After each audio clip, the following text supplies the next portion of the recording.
हाथी और बकरी की कहानी। एक जंगल में एक हाथी और एक बकरी रहते थे। दोनों बहुत पक्के दोस्त थे।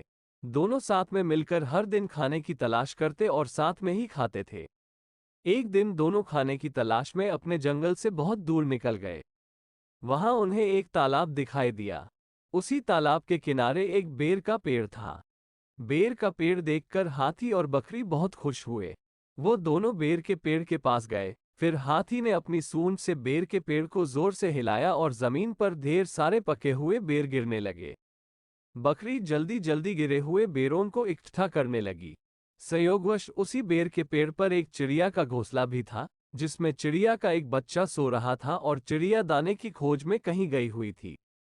बेर का पेड़ जोर से हिलाने के कारण चिड़िया का बच्चा घोंसले से बाहर तालाब में गिर पड़ा और डूबने लगा। चिड़िया के बच्चे को डूबता हुआ देखकर उसे बचाने के लिए बकरी तालाब में कूद गई, लेकिन बकरी को तैरना नहीं आता था।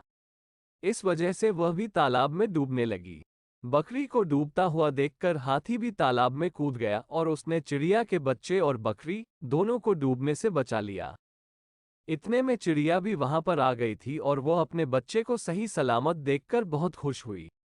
उसने हाथी और बकरी को इसी तालाब और बेर के पेड़ के पास रहने के लिए कहा। तब से हाथी और बकरी भी चिड़िया के साथ उस बेर के पेड़ के नीचे रहने लगे। कुछ ही दिनों में चिड़िया का बच्चा बड़ा हो गया। चिड़िया अपने बच्चे के साथ जंगल में घूम कर आती थी और हाथी और बकरी को जंगल में किस पेड़ पर फल लगे हैं इसकी जानकारी देती थी।